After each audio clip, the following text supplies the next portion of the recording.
Hey YouTube. Yes, I do not have my glasses. And no, my hair has not been cut. I've actually got it tied back because I'm about to do some work on machinery.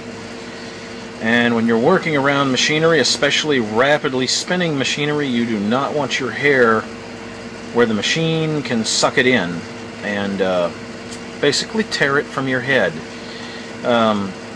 I'm beginning construction of the well in the morning. I've been working around stuff right now. The other reason you don't want your hair loose when you're working around stuff like this is PVC joint cement bonds to hair rather nicely. Best to have it out of your way while you're working with that. I've made the pipe that goes down into the well. At least 80% of it. I got to buy another joint, but it's got its foot valve. And there's about maybe 20, well, not quite 25 feet, maybe about more like 16, but there will be 25 when I get the remainder of the piping put together. And I wanted to bring y'all along on this construction project.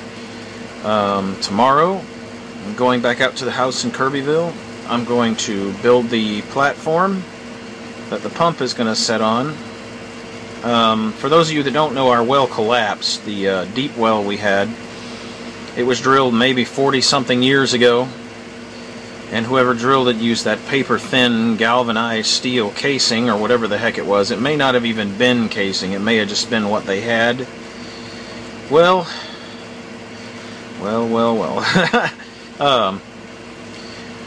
The casing collapsed. The casing had rusted out, collapsed. The pressure of the earth coming in crushed the air line that fed our airlift pump. And we can put air down there. It comes to maximum pressure, and the thing does not bring air up. And when you take the barb off the end, all that air comes blasting back out from down in the hole. So somewhere about halfway down, I'm guessing, judging by the volume of air coming back up, we've had a cave-in. So that well no longer functions. So the next part of this is going to be, we have a 36-inch dug well with concrete casing that's gone down 50 feet, and it is filled almost to the top with water. So we're going to disinfect the living tar out of this thing. I've got chlorine dioxide and I have chlorine bleach. And I've studied how to clean these up and put them back in operation. And we are going to set that well up with a shallow well jet pump with a foot valve, about 30 feet of pipe going down. It says it'll lift 25 feet above the water level, which is going to be more than enough for us. We're not going the full depth of the well because it's not a deep jet pump. It's a shallower one. Excuse me. And ooh, that was rough. Anyway, get that going. We're going to have a pressure tank so it can build pressure for the house, and we're going to tie it into the house plumbing, which was the original plan for the deep well, but because it collapsed, well, there you go. So that's how it goes. And I'll show you in the next scene or the next video, depending on how long this runs, the beginnings of it.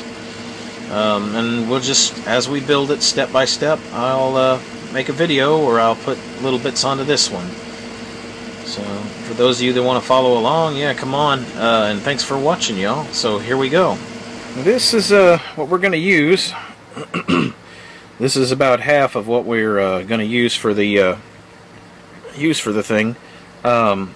It's going to take about 10 gallons of bleach, and what we're going to do when we finish the well is we're going to put this bleach plus another, this again as much, in there, and we're going to take the output of the high pressure pump and we're going to feed it back into the well so that it cascades down the walls of the well.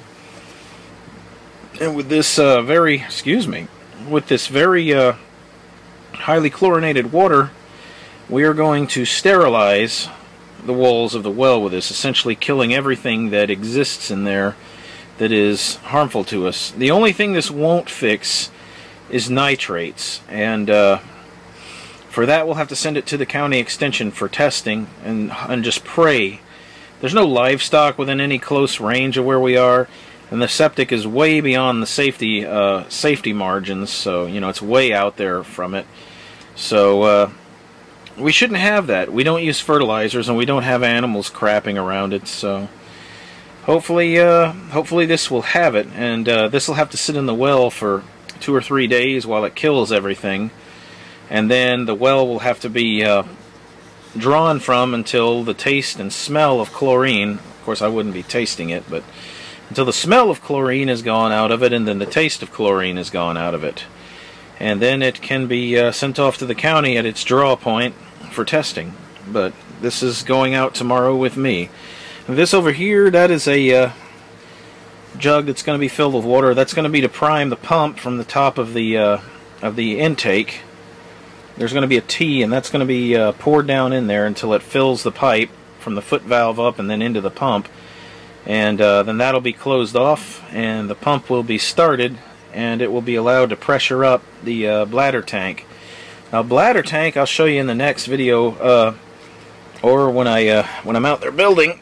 The bladder tank, it's a water tank that has an air bladder in it, and when the water pressure's up, it compresses down on that air bladder, and it gives you the continuous water pressure you need for the house without running the crud out of your pump. It keeps the pump from switching on, off, on, off, on, off, on, off while you're drawing, and it actually adds years to the life of your pump. But anyway, that's what that is.